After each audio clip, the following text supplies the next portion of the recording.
ከርታታ ኮከቦች ደራሲ ማዕበል ፈጠነ።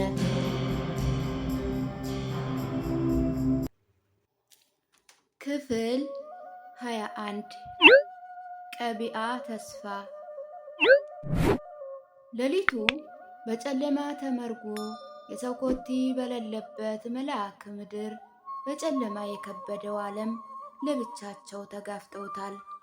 መልአከ ሞትን አምልጠው መናውን እየተመገቡ ለመኖር የጀመሩትን መንገድ በጀመሩ ላይ ቢሆንም ተስፋቸው እንደ ሙጃ እየማሸሸ ነው።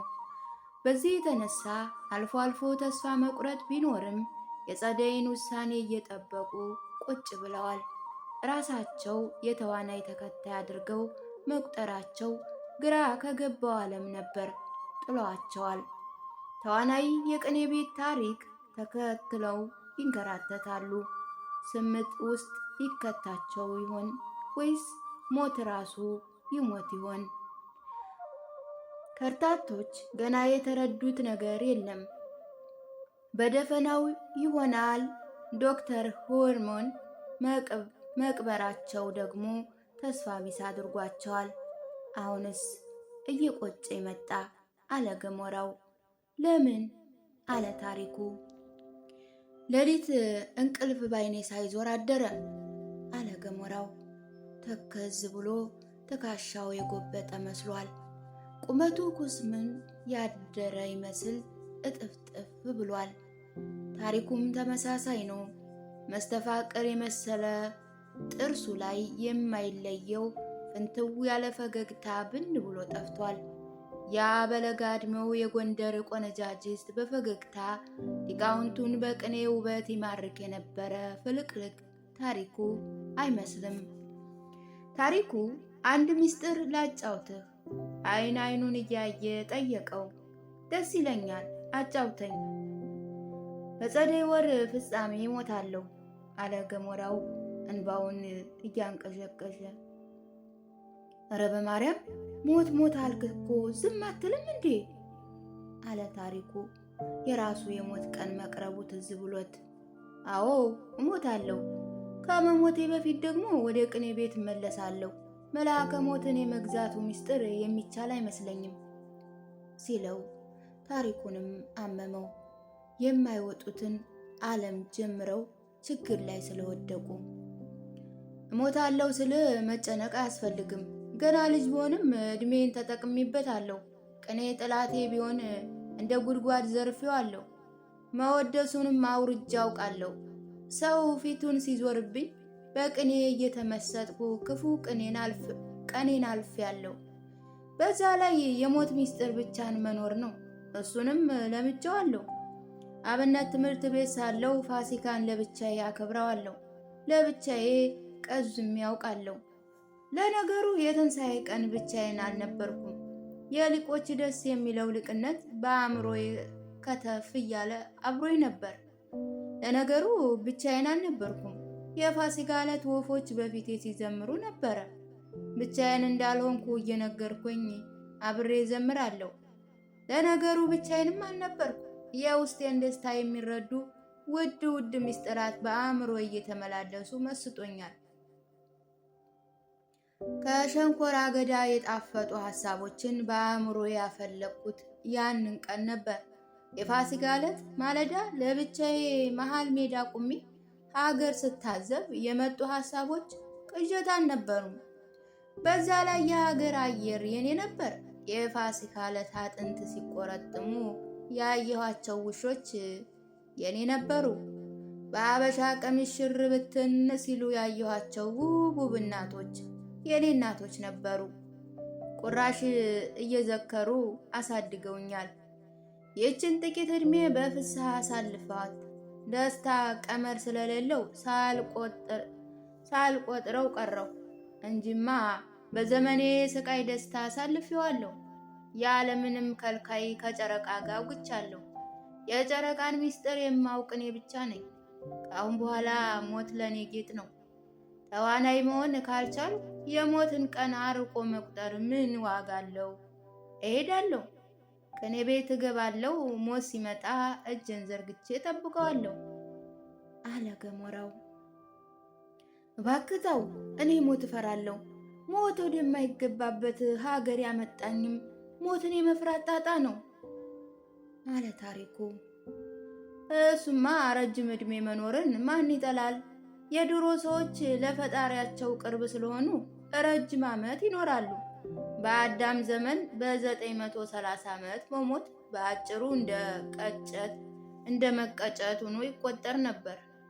በኖህ ዘመን ደግሞ በ120 ዓመት መሞት በዝርዝር እንደ መቀጨት ተቆጥሯል።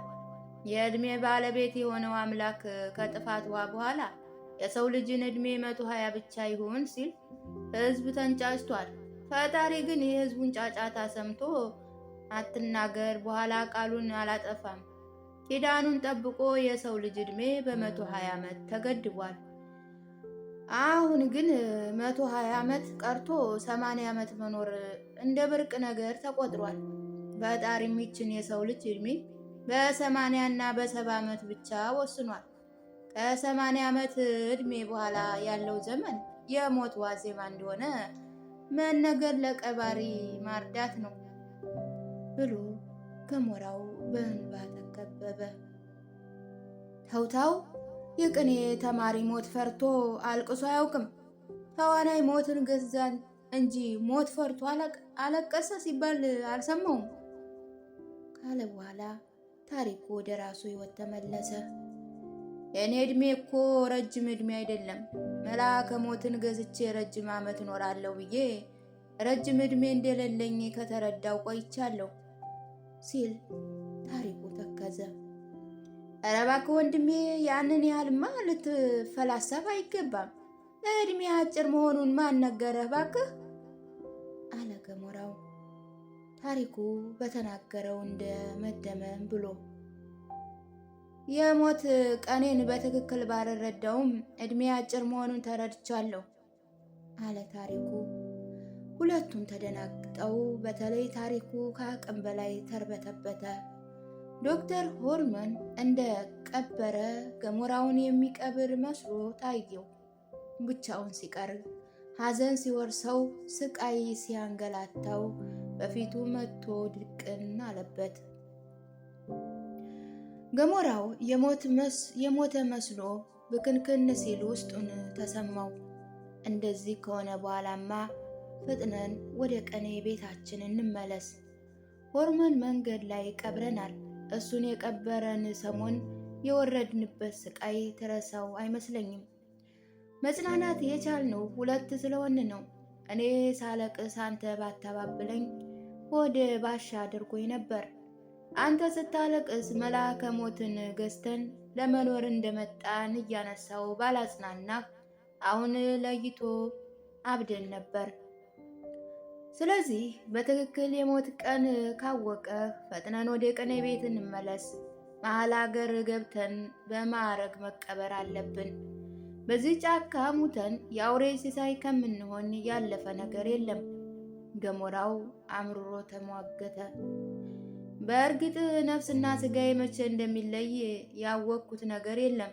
ዕድሜ ቁንጽል ዕድሜ መሆኑን ግን አንድ የአቡሻ ይልቅ በግድምድም ነግሮኛል።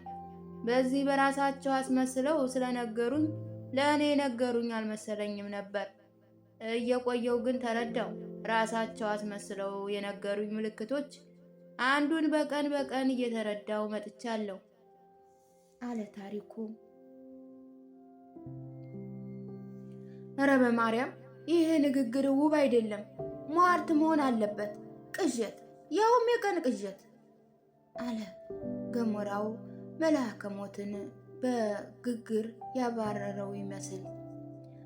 ቅዠት ቢሆን መልካም ነበር። ነገር ግን ቅዠት አይደለም፣ እውነት ሊሆን እያኮበኮበ ነው።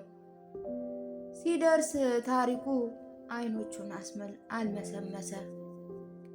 በል ንገረኝ፣ በትክክል ሞት የሚመጣው ከሆነ 4 አይናው በግልጽ ነግረን ተሰናብተን ወደ ቅኔ ቤታችን እንመለስ። ሞትን ከመሃል አገር ሁነን እንቀበለዋ። የሞት አገር ባይኖርም የሚወዱት ሰው ፊት እየተመለከቱ መሞት ቅንጣት ደስታ አለው አለ ገሞራው።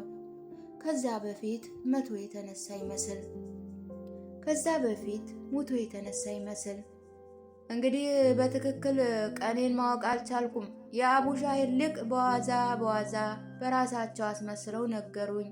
ምልክት ግን እየታየ ነው አለ ታሪኩ አይኖቹን እየጠረገ። ምንድን ነው አሉ። የሞት ምልክቱ አለ ገሞራው ጥርሱን በሰበቃ እያጸዳ። የሞት ምልክቱ ታሪኩ በምጽአት መልሶ ጠየቀው። ገሞራው በድንብርብሩ ፈገግ ሲል አሽቦ የቃመ ይመስል ጥርሶቹን የሞት ሳቅ ሳቁ። የሞቴ ምልክቱማ የአይን ህመም ነው። የአንተ የሞት ምልክት ጥርስ ቁርጥማን ሲሆን የእኔ የሞት ምልክት ደግሞ የአይን ህመም ነው ሲለው ገሞራው ወከክ አለ። እንደዚች ቀን ደንግጦ አያውቅም። ያስደነገጠው ደግሞ ከቅርብ ቀን ወዲህ ታሪኩ አይኑን እየታመመ መምጣቱ ነበረ። ቅኔ ቤት ፍቅር ቢጸና ሲመሰርቱ ሁለቱም ጤነኞች ነበሩ። እየቆዩ ገሞራው ጥርሴን ማለት ጀመረ። ታሪኩም አይኔን በላኝ እያለ አይኖቹን ማከክ ጀመረ።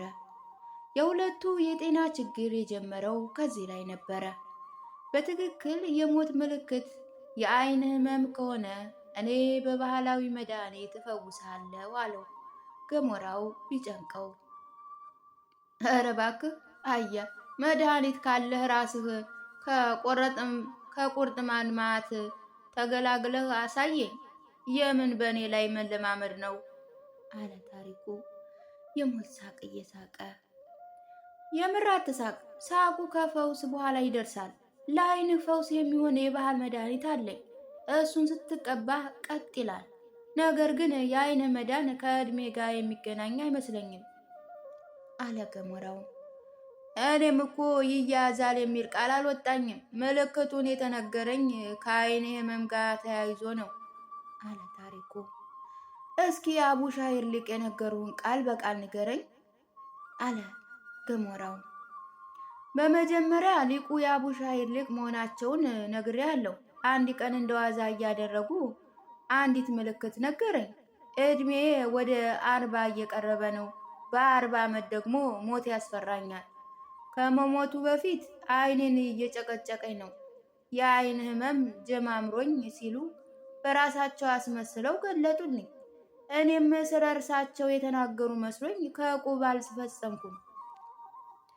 ከዓመት በኋላ ሊቁ የ60 እኔ የ30 ዓመት ጎልማሳ መሆን ትዝ አለኝ። ያ ብቻ አይደለም፣ አይኔን አልፎ አልፎ ይወጋኝ ጀመር።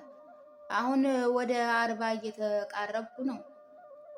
ዓመት በመጨመር ቁጥር የአይኔ ነገርም አሳሳቢ ጉዳይ ሆኗል። በዚህ ወር የተዋናይ ዓለም ካልተቀላቀልኩ የሚቀጥለው ወር የለውም 40 ዓመት ይሞላኛል።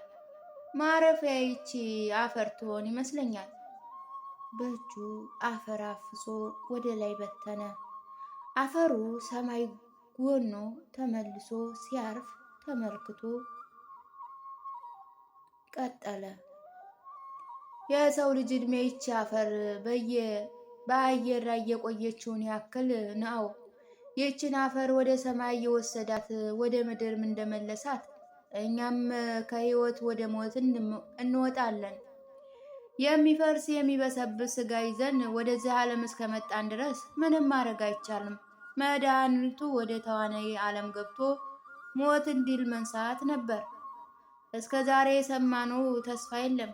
ጠቢባኑ ሊያሰናብቱን የቀረችን አንዲት እድል ብቻ ናት አለ ታሪኩ። እንግዲህ የሞት መድኃኒት የለኝም፣ ለአይነ ህመም ግን አለኝ። ወጥቼ ወርጄ መድኃኒቱን እፈልጋለሁ አለ ገሞራው።